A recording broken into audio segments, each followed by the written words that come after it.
തിമിരം വന്നു കഴിഞ്ഞാൽ നമുക്ക് തിമിര ശസ്ത്രക്രിയയാണ് ചെയ്യുന്നത്. അപ്പോൾ എന്താണ് ഈ റെറ്റിനൽ സർജറി? റെറ്റിനയ്ക്ക് വേണ്ടിയിട്ട് എന്താ നമ്മൾ സർജറി ചെയ്യുന്നത്? ഡയബറ്റിക് റെറ്റിനോപ്പതി, അങ്ങനെയുള്ള വ്യക്തിക്ക് ചിലപ്പോൾ കണ്ണിൽ രക്തസ്രാവം ഉണ്ടാകാം, ഞരമ്പ് വിട്ടുപോകാം. റെറ്റിനൽ ഡിറ്റാച്ച്മെൻറ്റ്, ഞരമ്പ് വിട്ടുപോയിട്ടുള്ള സംഗതികൾ. മാക്യുലർ ഹോൾ, കണ്ണിൻ്റെ സൂക്ഷ്മദൃഷ്ടിയുള്ള ഭാഗത്ത് ഒരു ഹോൾ വരിക. ഇങ്ങനത്തെ അസുഖങ്ങൾക്കാണ് നമ്മൾ റെറ്റിനൽ സർജറി ചെയ്യുന്നത്. ഇപ്പോഴത്തെ കാലഘട്ടത്തിൽ നമ്മൾ ചെയ്യുന്ന സർജറി കീ ഹോൾ സർജറിയാണ്. 1 മില്ലിമീറ്ററിന് താഴെയുള്ള ഇൻസിഷനിലൂടെ കണ്ണിൽ ഉള്ള രക്തസ്രാവം, റെറ്റിനൽ ഡിറ്റാച്ച്മെൻറ്റ് ഇതെല്ലാം നമുക്ക് ട്രീറ്റ് ചെയ്യാൻ കഴിയും.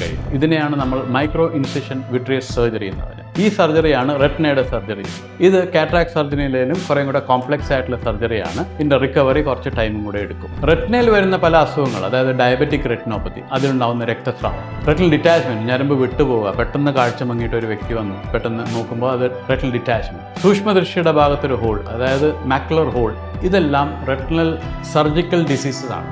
ഈ അസുഖങ്ങൾക്ക് നമുക്ക് റെറ്റിനൽ സർജറിയാണ് ചെയ്യുന്നത്. ഈ കാലഘട്ടങ്ങളിൽ നമുക്ക് വളരെ പെട്ടെന്ന് റിക്കവറി വരുന്ന രീതിയിലുള്ള റെറ്റിനൽ സർജറി, അതായത് 1 മില്ലിമീറ്ററിന് താഴെ വലിപ്പമുള്ള ഇൻസിഷനിലൂടെ ഈ സർജറിയെല്ലാം നമുക്ക് ചെയ്യാൻ കഴിയും. ഇതിന് മൈക്രോ ഇൻസിഷൻ വിട്രിയസ് സർജറി എന്ന് പറയും. ഇത് കുറച്ച് കോംപ്ലക്സ് സർജറീസ് ആണ്, പക്ഷേ ഈ കാലഘട്ടങ്ങളിൽ ഞാൻ പറഞ്ഞ പോലെ പെട്ടെന്ന് റിക്കവർ ചെയ്യാനുള്ള രീതിയിലുള്ള സർജിക്കൽ മെത്തേഡ്സാണ് നമുക്കിപ്പോൾ അവൈലബിൾ ആയിട്ടുള്ളത്.